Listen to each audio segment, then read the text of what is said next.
Yeah, Coach, on injuries, Cortland Sutton, any chance he comes back this week, or Kendall Hinton? We are definitely hoping for Cortland. It's a hamstring, so we want to be smart with it. We've been dealing with these quite a bit this year, so we don't want anything to be re-aggravated.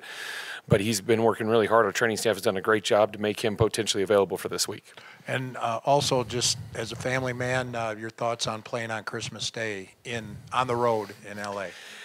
Somebody's got to do it, and it'll be us. I'm very excited and honored for this team to be able to play on this day. I think it'll be a great opportunity for them to get on TV again, to go against a great team in the Los Angeles Rams. My kids aren't happy about it because it's on Christmas, but we'll make sure that we get the morning the day before so the guys can spend some time with their families. So your best rushing output of the season yesterday, what went into that overall? And then maybe in particular, did you like the work that your tight ends did in the running game, Beck and Tomlinson? It was great to get Beck back. He's been out for, I want to say, 2 games. The past 2 games he's missed. I think when you have him back there, he gives you another dimension with his ability to move and lead block to gain some angles. And we used all those guys. We used Saab, we used Tomlinson, and Dulcich. I mean, all 4 of them I thought did a really good job. We were able to present some different pictures, go in some different personnels, and we really committed to the run game. I think that was something that as an offense, especially that second half, and I give so much credit to Justin Outen. He was forced in the run. Clint calling it, and Butch and all those guys making sure that we continually did it. And whenever you can get in a rhythm, we talk about rhythm a lot, and it's primarily in the pass game, but it also goes with the run game. To be able to call a run and get a 2-yard gain, sometimes that's good. You can come back to that same run, or get to a different one once you see a different picture. And I thought that those guys all adjusted well. I thought Latavius got in a really good groove. There were some guys in the hole that we didn't get blocked, and he was the eraser. He made a guy miss and went for some yards. We were going outside, inside. There was just a lot of things that we mixed up in the run game that I thought made it efficient. Defense has 8 picks over the last 3 weeks, most in the league by a few. What have you seen from that group that's changed here, that they've been able to make some of these game-changing plays? They've got a tenacity about them back there. It doesn't matter what's going on. Those guys go out there and they think they can get a pick at any time. I mean, look at Pat Surtain. You know, he's had 2, I think, in the past 2 games also. And, I mean, he's been in the right place, right time. Those guys are communicating. They're talking. They're understanding the different route concepts. I think Ejiro, CP, Ola, all those guys have done a great job having those guys continue to develop and preparing them for what they're going to see. And then in the end, it's about those players going out there and executing. And those guys are playing at a very high level, and it starts with the rush. I mean, it goes with everybody. I mean, there were a couple times that the quarterback was under duress. He kind of threw it up there, but we still got to be in the right spot at the right time. And it's just a testament to everybody. I mean, the linebackers were last week. It was the DBs this week, so it was great to see. Coach, a lot of times we could ask, well, you're 4-10, you're out of it, what do they have to play for? But when you look at Latavius Murray and Deshaun Williams, one guy who has been in the league forever, another guy who's been cut double-digit times, what do they do in terms of defining that, in terms of taking advantage of opportunity? Those guys have been through a lot. Latavius has been a lot of places. He's been successful, 99, I mean, watching him go out there and get those sacks is just unbelievable. I mean, like you said, a guy that's been cut so many times, they love this game. They appreciate this game. Those are the kind of guys you want in the locker room. All of us. I appreciate this game. It doesn't matter what the record is. We're still going to attack every day the same way, and we're going to try to do everything we can to win any football game anytime we possibly can.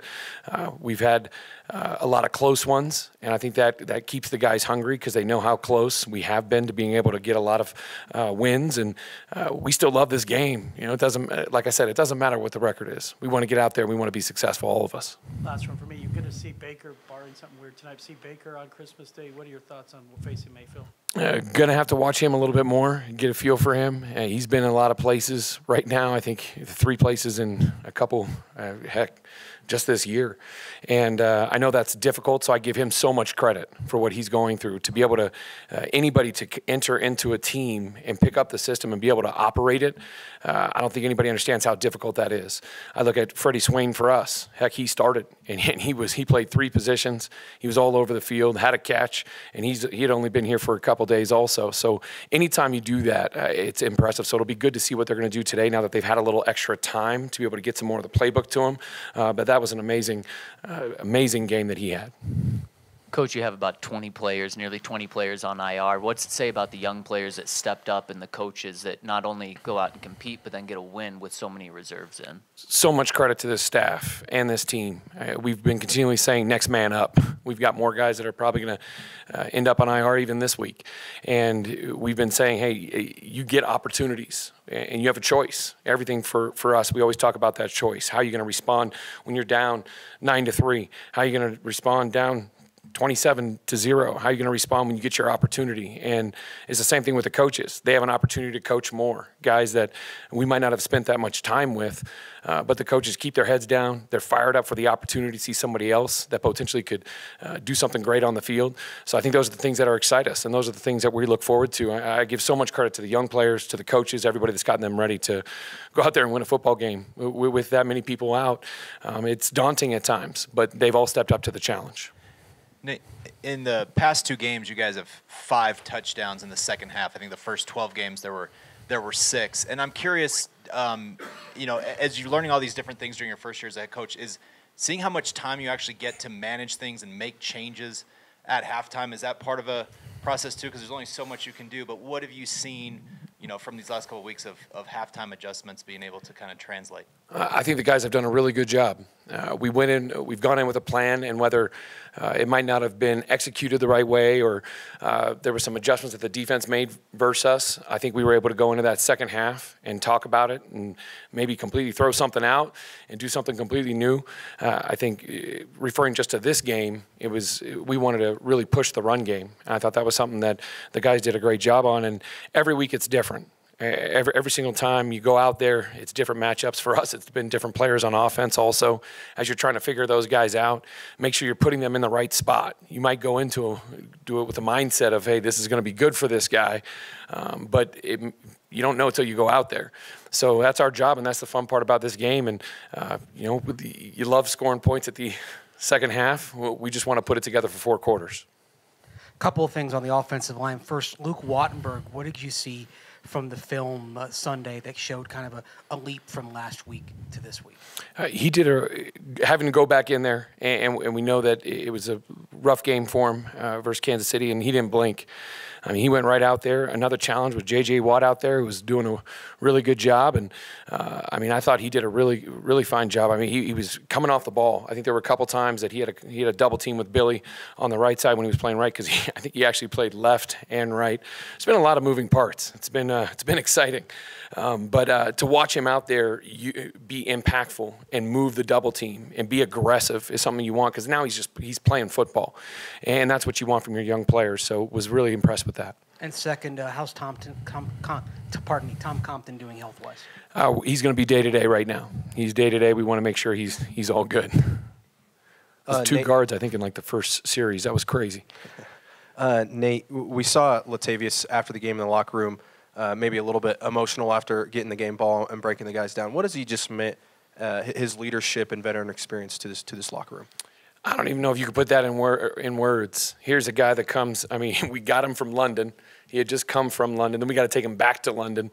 I thought he was going to be a little bit ornery about it, and he was fired up. This is a guy that loves the game. He doesn't care where he's playing, who he's playing with. He just loves to be out there and play. And how he's picked up the system and how he's just taken a leadership role, even with the limited time he's been here, is a credit to him. And somebody told me that was the first game ball that he's gotten. And that blows my mind. This is a guy that's rushed for a lot of yards, scored a lot of touchdowns, been integral for a lot of teams. And so I'm really glad it was with us. And, he took that game over. That was so great to see. And he's 30-plus years old, and, he's making people miss in the hole. It was running people over, putting his foot in the ground and cutting. It's been great. Tyrone and him, they've got their relationship has really been great. And watching him go through the drills, get nice and loose as he gets older to see it all. But it's been great to have him. I knew him earlier through some other friends, so I got to know him and knew what kind of guy he was. But to have him on your team, you see a great leader. Nate, it's been slow in coming, but how good is it now to finally see complementary football being played, albeit in the second halves of the previous 2 games? It must be an image that you've really kind of waited for, maybe a little impatiently. Now that it's here, what does it look like to you? It's been great. I think for me, coaches always want more. We want it for 4 quarters.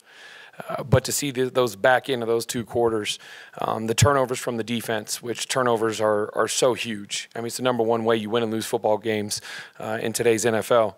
And to see those turnovers happen, and we've gotten some turnovers this year, but we haven't been able to capitalize on them enough. And that's the offense's job.